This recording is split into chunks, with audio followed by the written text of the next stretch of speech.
नमस्कार, जय माता दी।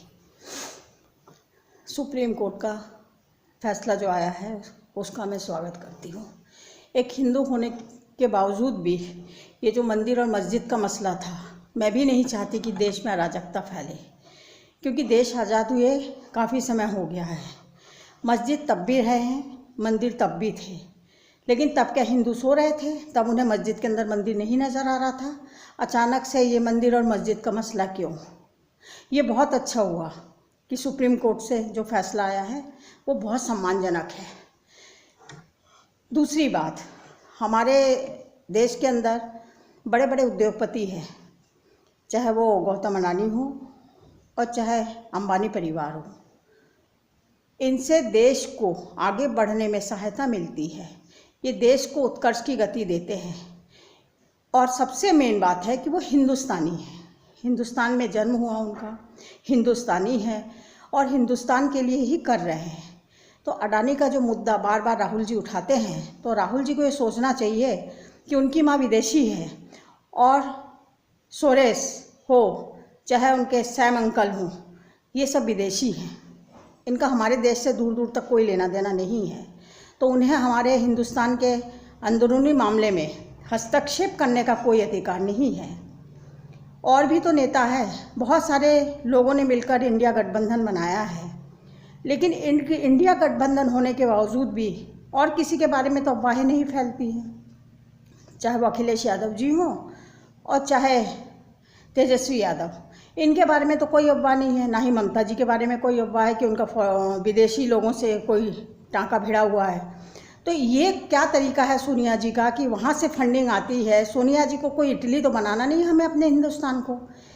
दूसरी बात कि तीनों परिवार के एक ही तीनों लोग सांसद का तनख्वाह ले रहे हैं, लेकिन सांसद चलने नहीं देते हैं। वो ये नहीं सोचते कि हमारा करोड़ों रुपया, जनता का करोड़ों रुपया जो बर्बाद हो रहा है, तो सांसद में ये मसला क्यों? ये बाहर उठाइए ना, सांसद से बाहर। सांसद के अंदर आप रोज़ सांसद को नहीं चलने देंगे, अडानी का मुद्दा उठाएंगे, अंबानी का मुद्दा उठाएंगे, मोदी जी को इंगित करेंगे। अरे मोदी जी देश के प्रधानमंत्री हैं, एक सच्चे हिंदुस्तानी हैं, और आज हमारा सनातन क्या सो रहा है? उन्हें अब जागना होगा। ये जो टुकड़े टुकड़े गैंग सोच रहे हैं कि यहाँ श्रीलंका बन जाए या बांग्लादेश बन जाए, तो ये हिंदुस्तान है। उम्मीद करती हूँ कि यहाँ हिंदुस्तान के अंदर तो तख्ता पलट होने से रहा। तो राहुल गांधी जी जो यहाँ हाथरस चले गए, अरे भाई इतना पैसा आपके पास है, आप क्यों केंद्र सरकार से उम्मीद लगाए बैठे कि केंद्र उनको सहायता करे? आप खुद भी तो कर सकते हैं। आंध्र प्रदेश में जब बाढ़ आया था, आपकी दादी उस समय प्रधानमंत्री के पद पर नहीं थी, लेकिन उन्होंने अपने पैसे से लोगों का भला किया था। मैं तो कभी नहीं सुनती हूँ कि राहुल गांधी ने अपनी जेब से कुछ डोनेट किया हो, किसी के लिए कोई गांव को डोनेट में पाल रहे हों या उनकी माँ कुछ कर रही हों। ये पैसा ये लोग करते क्या है? दूसरों पर आरोप प्रत्यारोप करने के अलावा राहुल गांधी का कोई काम नहीं है। और राहुल जी, आपको प्रधानमंत्री के रूप में तो कोई भी ना देखना चाहेगा, क्योंकि आप प्रधानमंत्री बनेंगे तो देश हमारा असुरक्षित हो जाएगा और विदेशी ताकतें हमारे देश पर कब्जा कर लेंगी।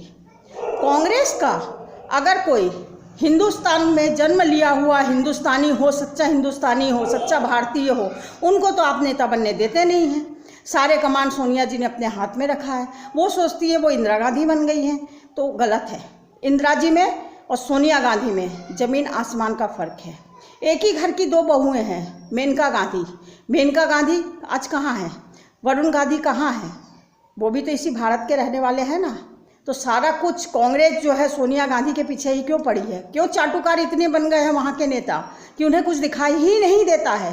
सो गए हैं क्या वो चाह रहे हैं कि जो हमें आज़ादी मिली है वो फिर ख़त्म हो जाए? हम जी रहे हैं। और एक बात तो मैं गारंटी के साथ कह सकती हूँ, मैं एक अकेली भारतीय महिला होने के साथ साथ इस बात की गारंटी देती हूँ कि हिंदुस्तान में मोदी जी का तख्ता पलट किसी कीमत पर नहीं होगा, क्योंकि हमारे भाई बहन सब सो नहीं रहे हैं। अब हम बहुत जाग चुके हैं राहुल जी, हम अब मीठी बातों में नहीं आ सकते। आप जिस गठबंधन के सहारे आज सांसद भवन तक पहुँचे हैं ना, आज वो गठबंधन वाले अफसोस कर रहे हैं आपको वहाँ तक पहुँचाने के लिए, क्योंकि आज ममता जी चाहती हैं कि उनको बागडोर मिले। क्यों? क्योंकि कांग्रेस हमेशा दूसरे के कंधे पर बंदूक चलाती है और अपनी नैया पार करके अपना पार्टी बना लेती है। इसीलिए आज कांग्रेस पार्टी बिखर गई है। शरद पवार जी अलग हो गए, वो बहुत बड़े नेता थे कांग्रेस के, अलग हो गए। कांग्रेस के कितने सारे कांग्रेस हैं, ममता दीदी अलग हो गई, उनकी अपनी अलग कांग्रेस है। कांग्रेस का अपना कोई वजूद है ही नहीं और ना कभी बन सकता है। और जो राहुल जी आप बड़ी बड़ी बातें कर रहे हैं ना, तो आप क्या हरियाणा जीत पाए, महाराष्ट्र जीत पाए? ना नाक दूर ना हंसिया दूर, देश पर आप क्या राज करेंगे? पहले अपनी आदतों को तो सुधारिए, फालतू बातें करना तो बंद कीजिए। जो बाहर के लोग, बाहरी तत्व के लोग जो भाषा बोलते हैं उनको अनुवाद करके आप हिंदी में लोगों को सुनाते हैं। आपकी अपनी कोई तो मर्यादा और भाषा है ही नहीं है। इसी के साथ ही मैं चाहूँगी कि धीरेन्द्र शास्त्री जी सनातन इकट्ठा करने चले थे, हिंदू राष्ट्र बनाने चले थे, तो अब मैं उनसे भी यही आग्रह करूँगी कि ये जो टुकड़े टुकड़े गैंग हैं जो मोदी जी का तख्ता पलट करने की सोच रहे हैं, कम से कम अब जागिए। अब जागने का समय हो गया है और इन्हें ये बताना है कि हिंदुस्तान में तख्ता पलट हो ही नहीं सकता। ये हिंदुस्तान है और हिंदुस्तान हमेशा गर्व के साथ जिया है और गर्व के साथ ही जिएगा। जय माता दी।